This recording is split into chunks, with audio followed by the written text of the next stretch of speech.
주 안에 사랑하는 의정부 비전교회 성도 여러분 반갑습니다. 11월 4일 목요일, 오늘 우리에게 주시는 하나님의 말씀은 욥기 18장 1절에서 21절까지의 말씀입니다.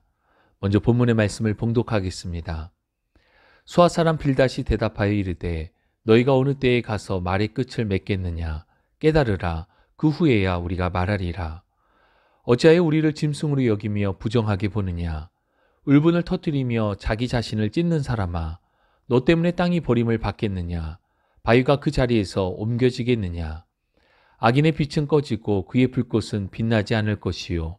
그의 장막 안의 빛은 어두워지고 그 위의 등불은 꺼질 것이요. 그의 활기찬 걸음이 피곤하여지고 그가 마련한 꾀에 스스로 빠질 것이니 이는 그의 발이 그물에 빠지고 올가미에 걸려들며 그의 발 뒤꿈치는 덫에 치이고 그의 몸은 올무에 얽힐 것이며 그를 잡을 덫이 땅에 숨겨져 있고 그를 빠뜨릴 함정이 길목에 있으며 무서운 것이 사방에서 그를 놀라게 하고 그 뒤를 쫓아갈 것이며 그의 힘은 기근으로 말미암아 쇠하고 그 곁에는 재앙이 기다릴 것이며 질병이 그의 피부를 삼키리니 곧 사망의 장자가 그의 지체를 먹을 것이며 그가 의지하던 것들이 장막에서 뽑히며 그는 공포의 왕에게로 잡혀가고 그에게 속하지 않은 자가 그의 장막에 거하리니 유황이 그의 처소에 뿌려질 것이며 밑으로 그의 뿌리가 마르고 위로는 그의 가지가 시들 것이며 그를 기념함이 땅에서 사라지고 거리에서는 그의 이름이 전해지지 않을 것이며 그는 광명으로부터 흑암으로 쫓겨 들어가며 세상에서 쫓겨날 것이며 그는 그의 백성 가운데 후손도 없고 후회도 없을 것이며 그가 거하던 곳에는 남은 자가 한 사람도 없을 것이라.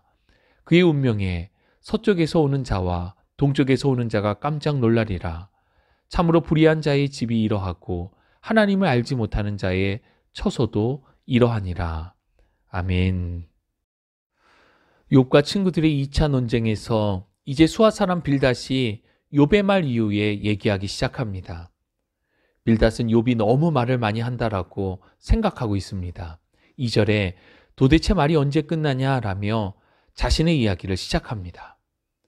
빌닷은 말이 많은 욥이 어리석은 사람이고 그가 말을 많이 하는 것은 곧 실수를 많이 한다라는 것을 전제로 합니다.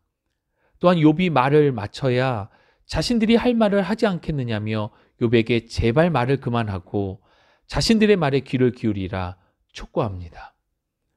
아직까지 욥에게 깨달음이 없는 것은 그가 친구들의 말을 전혀 듣지 않았다라는 증거이기에 다시 똑같은 말을 반복하겠다라고 이야기하며 조용히 듣고 깨달으라는 이야기입니다.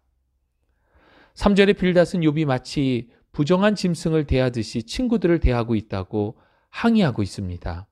이 말은 욥이 그의 친구들의 지식과 신학을 전적으로 무시하며 자신만 옳다라고 주장하는 상황에 대한 불만입니다. 아니, 이것은 무시의 정도를 넘어서 친구들의 이야기를 부정한 이야기로 간주하고 있다라고 강력하게 욥에 대해 항의하고 있는 것입니다. 그러면서 4절에 욥을 두고 울분을 이기지 못하여 스스로 자기의 마음을 찢어 삶을 망가뜨리는 사람이라 단정합니다.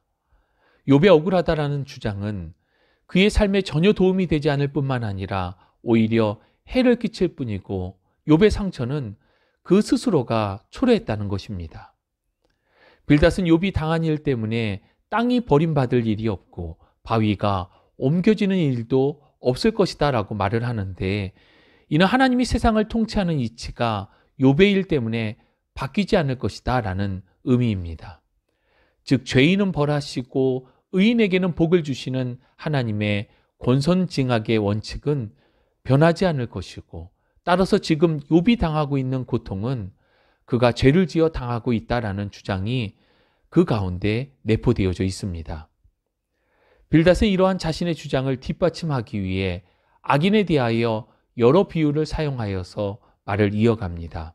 5절, 악인의 빛이 꺼지고 다시는 회복이 되지 않을 것이라고 이야기하는데 이는 악인은 반드시 죽게 될 뿐 아니라 회복될 수 없음을 이야기하고 있고 6절은 그에게 속한 모든 빛이 꺼지고 결국 사람들에게서 기억되지 못할 것이다 라고 이야기합니다.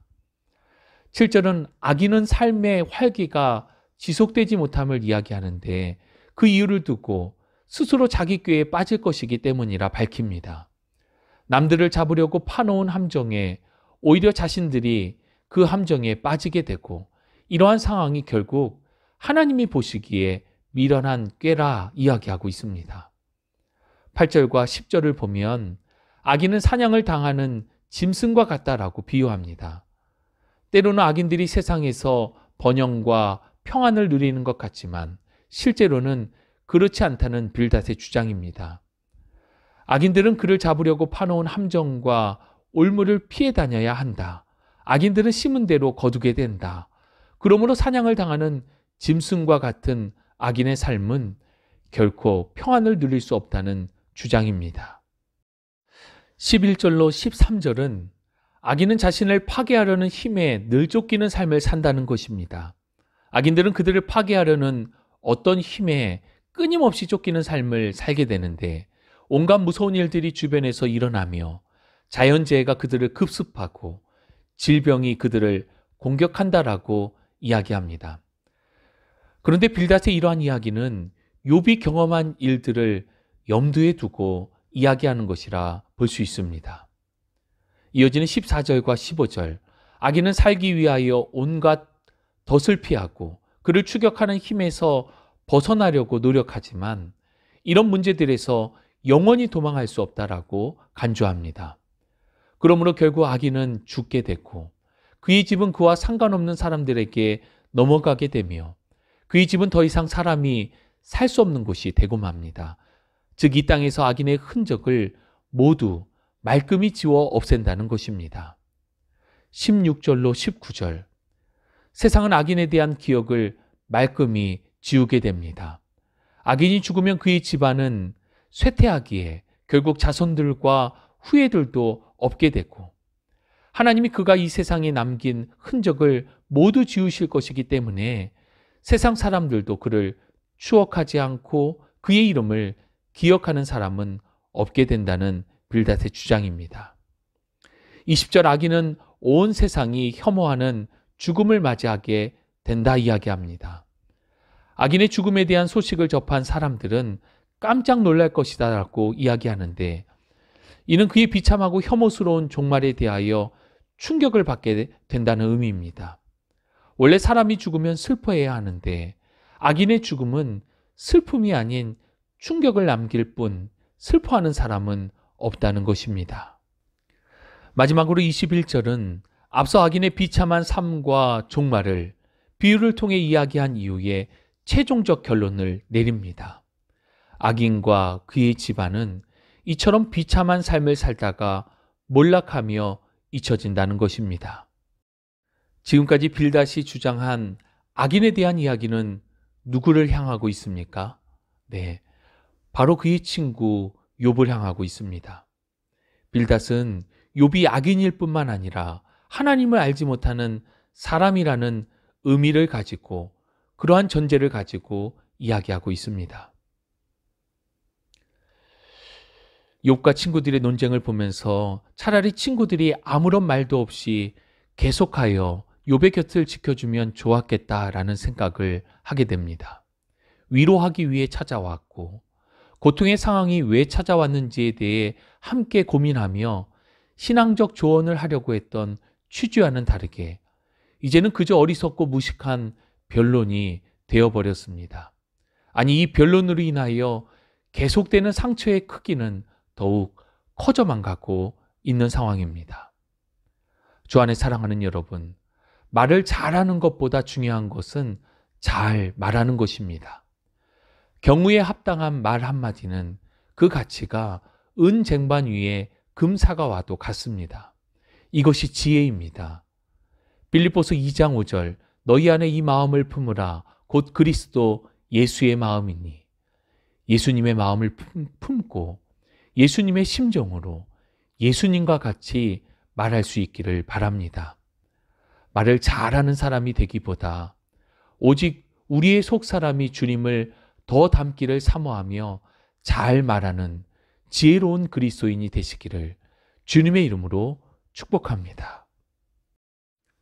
하나님 감사합니다. 아무리 좋은 말을 유창하게 잘한다 할지라도 그것이 경우에 합당하지 못하다면 문제가 됨을 욥과 친구들의 변론을 통해 생각하며 교훈을 받습니다. 우리의 입술에 파수꾼을 세워주셔서 실수의 말들이 나가지 않게 하시고 오직 사람을 살려내는 생명의 언어와 사랑의 언어로 충만케 하여 주옵소서. 예수님의 성품이 나의 인격이 되게 하시고 그렇게 더욱 주님을 온전히 닮아가는 삶이 되도록 우리의 삶을 주장하시고 인도하여 주옵소서. 함께 하심을 믿고 감사드리며 우리 구주 예수 그리스도의 이름으로 기도합니다. 아멘.